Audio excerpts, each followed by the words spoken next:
കാത്തിരുന്ന് കണ്ണ് കഴിച്ചു എന്ന് പറഞ്ഞതുപോലെ 2.5 വർഷത്തെ ഇടവേളയ്ക്ക് ശേഷമാണ് സൂര്യ അണ്ണൻ്റെ ഒരു പടം തിയേറ്ററിലെത്തിയത്.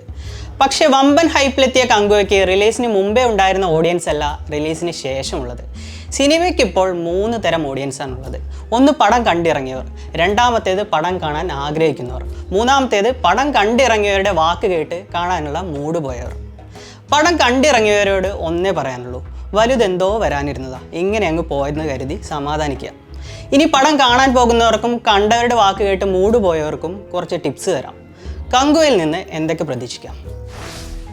സ്ക്രീനിൽ കാണുന്ന താരങ്ങളോടും സംഭവങ്ങളോടും യാതൊരുവിധ ഇമോഷണൽ കണക്ഷനും വരാതിരിക്കാനായി കഥയിൽ പ്രത്യേകം ശ്രദ്ധ പുലർത്തിയിട്ടുണ്ട്. സംവിധായകനായ ശിവയുടെ മുൻപടങ്ങളെ പോലെ തന്നെ ഒഴിച്ചുകൂടാനാവാത്ത പാസമാണ് കങ്കുവയുടെയും മെയിൻ. വീരത്തിൽ കാമുകി പാസമായിരുന്നെങ്കിൽ വിശ്വാസത്തിൽ അത് മകൾ പാസമായിരുന്നു. അണ്ണാത്തയിലും വേതാളത്തിലും തങ്കച്ചി പാസവും.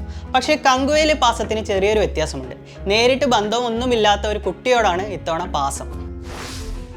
സിനിമ തുടങ്ങുന്നത് മുതൽ അവസാനം വരെ വരുന്നവരും പോകുന്നവരും ഒക്കെ അലറലാണ്. ബോറടിച്ചാൽ ഉറങ്ങാമെന്ന് വിചാരിച്ച് ടിക്കറ്റ് എടുക്കുന്നവർ പ്ലീസ് സ്റ്റെപ്പ് ബാക്ക്. പതിവ് പോലെ തന്നെ കിടിലൻ ലുക്കിലാണ് സൂര്യയുടെ കങ്കുവയിലെ ഡബിൾ റോളും. ബോറടിയുടെ അങ്ങേ തലക്കിലെത്തിയാൽ നിമിഷ നേരത്തേക്കെങ്കിലും കണ്ടാസ്വദിക്കാൻ ഒരു 6 പാക്ക് ഷോയും ശിവ അണ്ണൻ കരുതി വെച്ചിട്ടുണ്ട്. സൗന്ദര്യം കാണിക്കാനായി വന്ന വില്ലൻ ബോബി ഡിയോളും എന്തിനോ വേണ്ടി തിളച്ച ദിശ പട്ടാനിയുമാണ് ലുക്ക് വൈസിൽ മറ്റ് പ്രത്യേക പരാമർശം അർഹിക്കുന്നവർ. വിക്രമിലെ റോളക്സിനെ പോലെ കങ്കുവയിലും ഒരു ക്ലൈമാക്സ് ക്യാമിയോ റോളുണ്ട്. ഒന്നല്ല 2 ക്യാമിയോ. സൂര്യ ഡബിൾ റോൾ ആകുമ്പോൾ ക്യാമിയോയും ഡബിൾ ആവണ്ടേ? അപ്പൊ ഇത്രയൊക്കെയാണ് കങ്കുവയുടെ പോസിറ്റീവ് എലമെന്റ്സ്. ഇനി നെഗറ്റീവ് എന്തെങ്കിലും പറയാനുണ്ടെങ്കിൽ കമന്റ് അടിക്കണേ. കൂട്ടുകൂടണേ കൂട്ടരെ.